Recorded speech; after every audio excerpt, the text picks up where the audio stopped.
I have some Ozzy history. Not that it's about me and I'm not name dropping. Oh! You do have an Ozzy story. Oh no, a little tiny one. Oh, you do have a good Ozzy story. Yeah, I was supposed to be the guitar player. And I wasn't. That's a good story. It's true. Well, we have a thing where, you know, when people pass, we, I guess, feel like we need to say gratuitous things about them, which I think is commendable and admirable, and we should do that.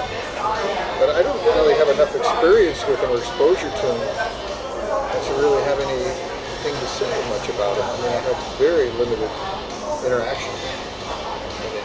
You know, I was rehearsing with the band and kind of went on the road in Scotland and Ireland for a second. And was up for the gig a few times and met with them, but it was all very brief encounters. Like for instance, when we were rehearsing in Dallas, Texas, Ozzy was never at rehearsal until like the very end. And he just kind of walked in with Sharon for a minute, and then he was gone. I didn't really think he sang a note. Was this after you and the rest of the band had already been at it for a while?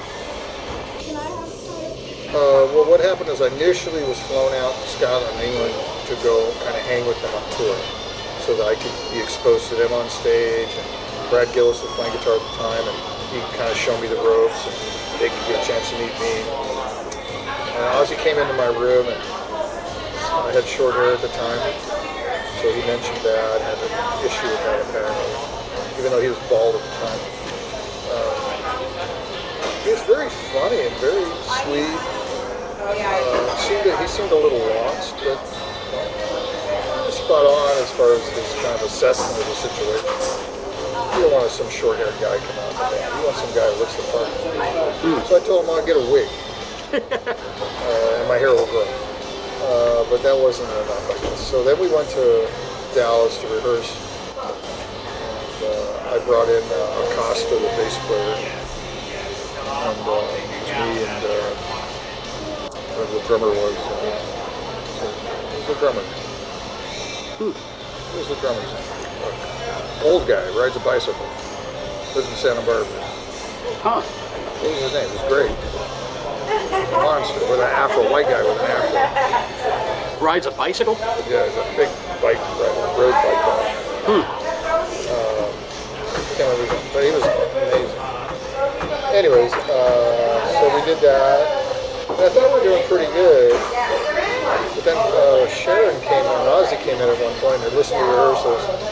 She kind of looked over and made a face. She goes, "Does your guitar look like a booger?" And I had my first green tiger, which is the first tiger I built before the yellow and black tiger. Oh, it was actually green. My first one was green. Oh. It wasn't as good a guitar as the yellow one, but it was my first one. So I don't know why I was playing it, I was just playing it. And she had a problem with it, my guitar looking like a booger. So I think that's why I didn't get the gig. My guitar looked like a booger. Still, I make a version of that guitar. Of the booger. Yeah. I call it the booger caster.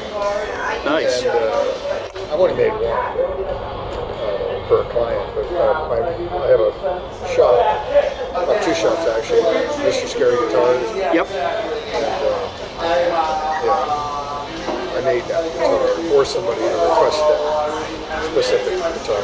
That's cool. Did you want to do this toast, my friend? This is, you played with the man, so. 25 years ago, I got to do Ozfest 2000, and it was a fucking honor.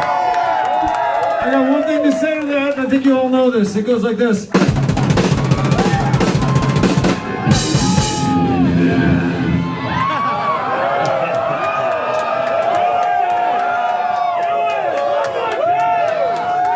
That's motherfucking Brian Tishy right there, man. So do me a favor. Put your drinks in the air. The Prince of Darkness has left us, my friends.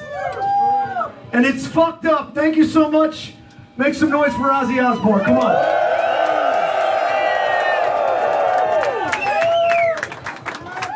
All right. song is for him. It's called Hell Child.